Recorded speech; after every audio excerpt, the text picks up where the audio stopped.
भाई कैसा भी है, अब ये जो मेन तीन है इन तीनों में से एक बनेगा, इन तीनों में से एक तो चूज करना पड़ेगा आपको। पूरे हरियाणा का ओवरऑल देखा जाता है। अब लगभग लोग जो है ये माहौल देखते हैं, कल क्या होगा नहीं पता, लेकिन कांग्रेस का पक्ष यहाँ जाता है। मन ने बताया जी मैं ना धनखड़ की ना कुलदीप की मैं है फोटो देगा अपना नहीं, फिर मोदी के वक्त हो तो बीजेपी उसकी पार्टी से कोई और भी उठता माहौल 50-50 है। 50-50 माहौल, टक्कर इन दोनों है कि कांग्रेस बीजेपी बीजेपी आपके गांव से। राजनीति एक गंदा खेल है और इसमें सभी लोग गंदे तरीके से खेलते हैं। पब्लिक जो है मूक भाव से देखती रहती है। पब्लिक के बीच में आते हैं 5 साल में एक बार, पैर पकड़ते हैं, चाचा बनाते हैं, ताऊ बनाते हैं, अपने खून के रिश्ते जोड़ते हैं। वो नहीं, अब ये बताओ कि कौन सा नेता ठीक है, किसको वोट देनी चाहिए?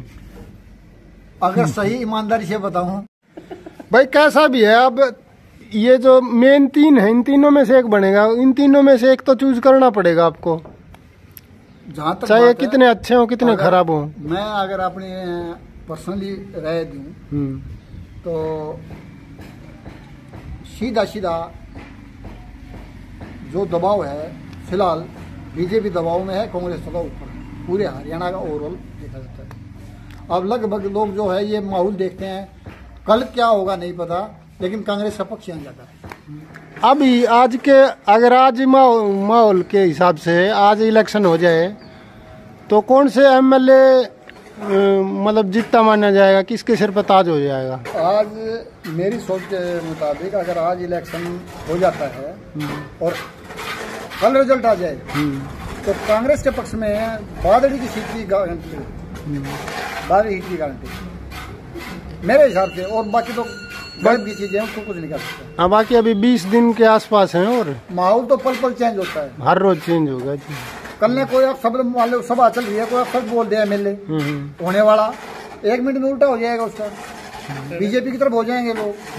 अगर बीजेपी का गलत शब्द इस्तेमाल कर देता है कोई शब्द तो जैसे अभी क्या हुआ था पीछे, अभी ये गुड़गांव साइड में उन्होंने बोल दिया आगे सभी रिश्तेदारों को नौकरी लगवा देंगे, एक कोई प्रत्याशी था उसने बोल दिया, अब उसका तो हो गया काम। ऐसा ही कोई शब्द यहाँ कोई प्रतिनिधि बोल दे तो एकदम उल्टा हो जाएगा उसका। माहौल 50-50 है। 50-50 माहौल, टक्कर इन दोनों है कि कांग्रेस बीजेपी आपके गांव से। तो माहौल तो और गर्मा होगा जो माहौल तो दिन पे दिन बदलते रहते हैं भाई। माहौल के गैस का है, आज कुछ है कल कुछ है, माहौल इसके अलावा कुछ नहीं होगा। बस बीजेपी कांग्रेस की टक्कर आएगी। आप किसका सपोर्ट करते हो? भाई मैं तो देख, मैं किसी को सपोर्ट नहीं करता, मैं बस एक ही पार्टी करता हूँ, मोदी भक्त हो आप। बस और किसी को ना मैं धनखड़ की वोट दूं ना कुलदीप की वोट मैं दे हूँ उसकी मोदी बस। तो भाई मोदी ने तो कहा यार 16 लाख भी अकाउंट में ना गिरा और तू कहे मन है कुछ मतलब नहीं, मन है मोदी मन मोदी वोट गिरनी भाई। देशभक्त है भाई, मन अपनी मोदी का ठान लिया वैसे। तो आप तो फिर धनखड़ की घेरोगे? मन ने बताया जी मैं ना धनखड़ की ना कुलदीप की मैं है फोटो देगा अपना नहीं, फिर मोदी के वक्त हो तो बीजेपी उसकी पार्टी से कोई और भी उठता धनखड़ हो तो भी मोदी की। सुनो, एमपी इलेक्शन जब होता है तो वो बढ़ाती है सेंट्रल गवर्नमेंट, जहाँ मोदी का प्रभाव होता है। लेकिन अभी हमारी जो स्टेट गवर्नमेंट बढ़ रही है, एमएलए हैं, आप किस एमएलए को वोट देंगे वो स्पष्ट करके बताओ ना। या आप ये क्या दो किसी की नहीं दूंगा तो नोट दूंगा, कुछ तो बोलो, वोट किसको देना है? अगर मोदी है तो फिर बीजेपी को देगा।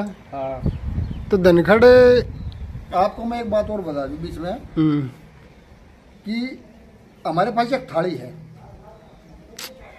राजनीति, चाहे बीजेपी है, चाहे कांग्रेस है, चाहे इनेलो है या जेडीएल है, जो भी हैं, अनादरमुख है, जो भी है, किसी भी स्टेट की पार्टी हो या सेंटर की पार्टी है, वे एक थाली है और उसके अंदर जो कटोरी है ना वो हमारे नेता है। जब कांग्रेस के नेता बीजेपी में चले जाते हैं वो ईमानदार हो गए। अब जब उनको वहां जगह नहीं मिली, स्वार्थी नेता है सब, जहां उनको वोट नहीं मिली या अपना टिकट नहीं मिला, अब वो उस दल को, पहले तो कांग्रेस से बीजेपी में चले गए थे, अभी उन्हें दिखाई दे रहा है कि बीजेपी की सत्ता नहीं आएगी, अभी वो बीजेपी से निकल करके कांग्रेस में आ रहे हैं। अभी जो बीजेपी के चोर थे वो कांग्रेस में ईमानदार हो गए, और कांग्रेस के चोर बीजेपी में जाके ये ईमानदार हो जाते हैं क्या? राजनीति ये गंदा खेल है, गंदे लोगों के द्वारा खेला जाता है, इसलिए इसके बारे में स्पष्टीकरण देना बहुत ही मुश्किल काम है। सारे चोर हैं। जब किसी पब्लिक सर्वेंट की बात आती है तो सैलरी बढ़ाने से पहले स्ट्राइक होती हैं, उनको पीटा जाता है। सरपंच की बात आती है तो सरपंचों को चंडीगढ़ बुला के पीटा जाता है, या उन्हें किडनैप करके उनको उनसे जो उनकी सोसाइटी का हेड है उसको खरीदा जाता है। खरीद फरोख्त राजनीति की पहला कदम है। जब यूनियन नहीं टूटती तो चाहे किसानों का मुद्दा है, सरपंचों का मुद्दा है, आंगनवाड़ी वर्कर हैं, तहसील के कलरक हैं, जो चौथी श्रेणी के कर्मचारी हैं या तीसरी श्रेणी के कर्मचारी हैं, या फिर छोटा तबका है जो अपनी बात मनवाने के लिए किसी कारण से उनकी बात प्रशासन ने नहीं सुनी, वो आ जाते हैं रोड पे आते हैं, रोड पे उनकी नहीं सुनी जाती, फिर उनको बोला जाता है कि आप धरना धरो।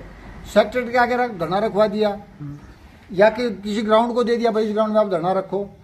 अब धरना रख दिया, उनकी बातें मानी नहीं जाती, फिर क्या होता है 2 दिन 4 दिन 10 दिन गवर्नमेंट देखती है उनको, गवर्नमेंट चाहे सत्ता किसी की भी हो, फिर वाटर कैनन इस्तेमाल किया जाता है, डंडा इस्तेमाल किया जाता है, अभद्र शब्द इस्तेमाल किए जाते हैं, फिर उनको तितर बितर किया जाता है, फिर उनके नाम लेके 6 दिन 7 दिन 10 दिन 20 दिन 6 महीने मौन रह के उनके ऊपर केस ठोके जाते हैं। क्योंकि पब्लिक जो समूह है एक बार बनता है, जब उन पे केस आते हैं तो पब्लिक तब तक बिखर चुकी होती है। अब जो आगे थे उनके ऊपर केस हो जाते हैं, फिर वो आजीवन केस लड़ते रहते हैं। इसलिए कौन उठ रहे हैं वहां तक, विधायक MLA?